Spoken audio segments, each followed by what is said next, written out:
all had bad bosses, haven't we, at one time or another? Gallup tells us that 85% of people leave their jobs not because of their job, but because of their manager. So what's a bad boss? Well, there are a lot of bad reasons for what's a bad boss, but I'm going to highlight some of the big ones. And then we're going to talk a little bit about what can you do. Often they're unpredictable. They go from being hot to cold. There's an underlying anger about them, nice to demeaning. You can't predict what's going to happen with them next. Everything about them is their ego. It's all about them, how good they're doing. Tell me how I did with this. They're always looking for support and input that feeds their ego. They don't communicate or share so that you can know what it is that's expected of you and perform at the best of your ability.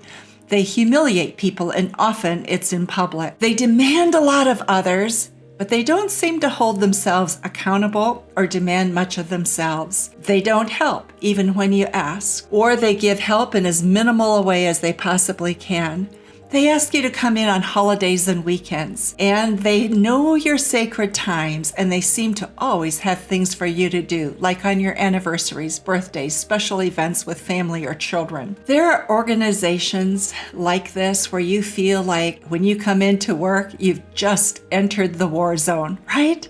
And it's not a fun place to work. So what do you do when you find yourself in this kind of a situation, or as we refer to it in other videos, the red zone, where there's aggressiveness and a environment in which there seems to be a pecking and aggression against one another or people within the organization? Well, the first thing that I would ask you is, why are you there? Why are you staying? And sometimes there's good reasons for it. You may be learning a skill set that's really important for your career development, or maybe it gives you connections to an opportunity that you want down the road. And so you want to be there. You want to put in the effort. You want to get something out of this. Or maybe it allows you to contribute something in a meaningful way to the environment, to people. But know if there's a good reason for you to be dealing with the frustration and the aggressiveness that you're dealing with. Secondly, when you go into a meeting with individuals that are aggressive, such as this, let yourself get in a state in which you're totally in control of your own emotions. Take a deep breath, breathe out, breathe in, breathe out. That exercise, you've been told to do it. This is a time when it's really important to do it. Pull your shoulders back, stand tall, look confident. When you do these things, it's much harder to badger, to humiliate you, or to throw a temper tantrum. And if they do, there's some other things that you can do. Be detached. Keep your responses short and to the point. Don't engage in extras. Anything that's not necessary, don't engage in it. It will only lead to more problems as the communication continues. Establish boundaries. It's not always possible. There are some workplaces where it simply is not possible to establish boundaries. Like on Sunday, I always have this commitment. I cannot talk to you from this hour to this hour. At night, I always turn off my phone at 10 o'clock at night, and I don't pick up emails or answer phone calls from 10 p.m. to 6 a.m. Now, there are people in some organizations where that's not tolerated and not allowed. So think through what boundaries, what kinds of boundaries you can establish. And whatever boundaries you can establish them, and then stick with them. I think a lot of times we think we can't establish boundaries when indeed we could. We simply don't explain what's important.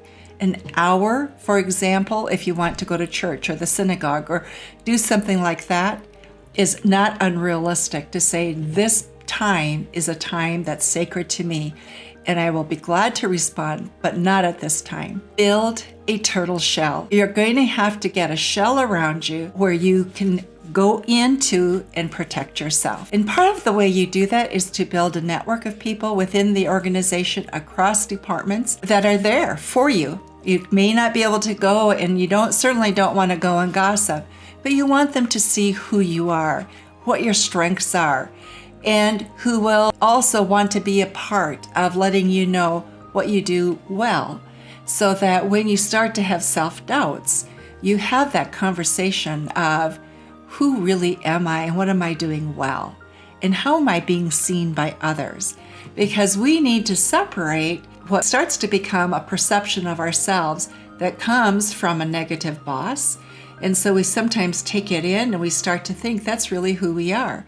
And as we talk with other people and know what our strengths are, how we're performing in other areas, we can rebuild that confidence, rebuild that shell, and understand what's going on has nothing to do with us. It has to do with this individual. And then I think sometimes this is one of those situations in which you really want to think about getting a coach.